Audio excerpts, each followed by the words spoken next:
Alright guys, last week you may recall that I reviewed a comic book storyline called Jupiter's Legacy, and at the end of that book there was an advertisement for a prequel series called Jupiter's Circle. And as soon as I finished reading Jupiter's Legacy, I went ahead and pre-ordered this, and it arrived a lot sooner than what I thought it would. And this is the first 6 issues of what I believe is a longer storyline. I'm not sure how long it goes. I think at the end of the Jupiter's Legacy trade paperback, it mentioned that it was a 12-issue miniseries, but I'm not sure about that. But this is 6 issues, and I hate to say it, but this book disappointed me for several different reasons. Number one, it is not Frank Quitely doing the artwork. Yes, Frank Quitely does do the covers, and that is all that I saw whenever I pre-ordered this book. I probably could have looked into it a little bit more, but it's actually these guys right here doing the artwork. Torres and Gian Felice, and the artwork is not bad. I want to go ahead and say that. It reminds me a lot of Javier Pulido, who did Robin Year One, and I really love that artwork, and I really love this artwork. This reminds me a lot of that,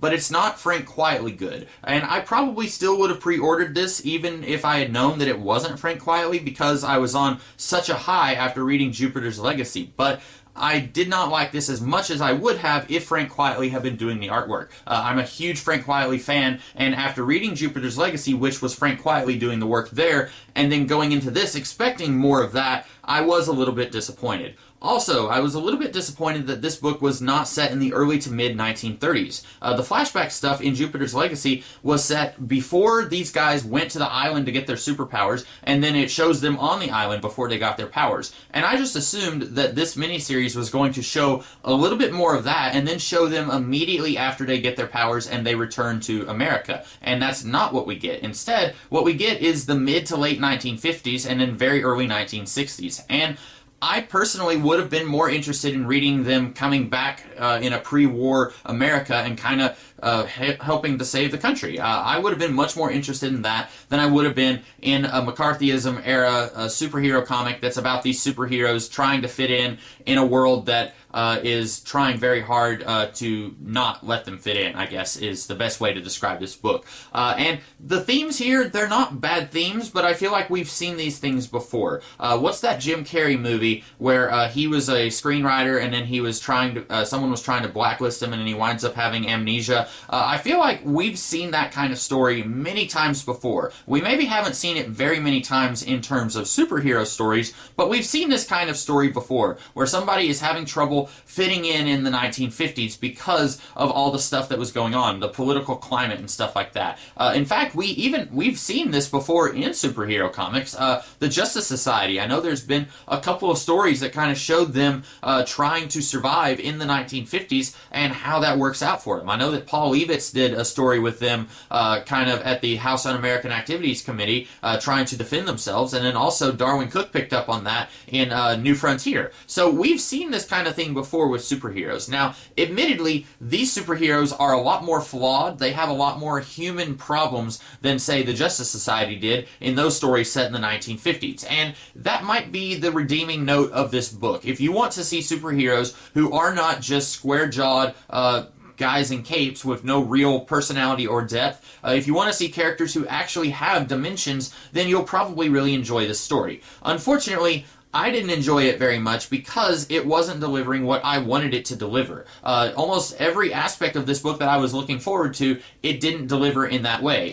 It was a different artist than what I was expecting. It was set in a different time period than what I was expecting. And also, I was expecting a little bit more about this world of Jupiter's Legacy, and we are getting some fleshing out of some of these characters, the first superheroes of this world, but I still feel like this is almost completely unconnected to Jupiter's Legacy, which could be a good thing. If you've never read Jupiter's Legacy, this isn't going to operate as a prequel. This is just going to operate as its very own story that happens to be set in that world. But I went into this kind of wanting a little bit more about this world, kind of the shady stuff that leads up to Jupiter's Legacy. And we didn't really get that. We mostly just got to see these are some characters who have some human problems and they're trying to deal with life in the 1950s. And these stories are not really connected to each other.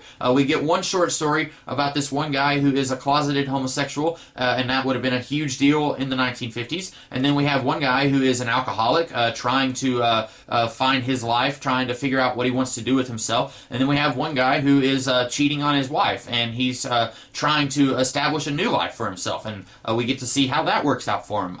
These are short stories about superheroes who live in the 1950s, but for the most part, these feel like they could have been set in any superhero world. These could have been set in the world of Robert Kirkman's Invincible, and it wouldn't have felt that much different than what we got here. We do get some names of characters who were characters in Jupiter's Legacy. We get to see the two main characters from Jupiter's Legacy, their parents. We get to see them here, but we don't really get to see a whole lot of stuff that seems like it's central to Jupiter's Legacy. I guess what I'm trying to say is this doesn't necessarily feel like a Jupiter's Legacy story. It feels like a superhero story set in the 1950s, but it doesn't feel like it had to be a Jupiter's Legacy story. And I'm coming away from this sounding like I really hated this book, and that's not the case. I didn't hate this book, it just wasn't what I wanted it to be. It wasn't what I expected it to be. And so those are basically my thoughts on Jupiter's Circle. If you guys liked what you heard in this video, then I would encourage you to check this book out, especially if you haven't read Jupiter's Legacy. I feel like you would probably enjoy this a lot more if you haven't read that story. Maybe you should read this story before you read Jupiter's Legacy, but I would recommend you read Jupiter's Legacy also, because I think that's a really good story. But overall, this wasn't bad. I just didn't feel like it gave me what I wanted it to give me. In fact, if there is going to be a volume 2, and I think there is, because there's still some other characters in this story who haven't been very fleshed out yet, like the Utopian and the lady who's eventually going to become his wife. I'm almost certain that we're going to get a story that shows how they get together. If there is going to be a volume 2, I'm not really sure if I want to read it. At this point, I'm mostly just interested in the sequel to Jupiter's Legacy. I really don't necessarily care to see more stuff that's filling in the holes that Jupiter's Legacy had. I don't really have to see what these guys were up to in the 50s and 60s. I would have been very interested in seeing them becoming superheroes for the first time, but even then, I might have been left disappointed by the end. I'm not really sure. But overall, I don't feel like this book is something that you absolutely have to read if you enjoyed Jupiter's Legacy. It's definitely not going to fill that need that you have after reading Jupiter's Legacy and getting to that cliffhanger at the end. So those are my thoughts on this book. Not a bad book, just one that I didn't really feel like gave me what I wanted it to give me. So those are my thoughts on this book. I hope that you guys liked this video. If you did, be sure to like, share, comment, and subscribe. And I will be back with another video tomorrow, and then I'll be doing some other videos next week. So I hope that you guys will check those out whenever those videos go up. In the meantime, you guys have a great rest of the day. Catch you later.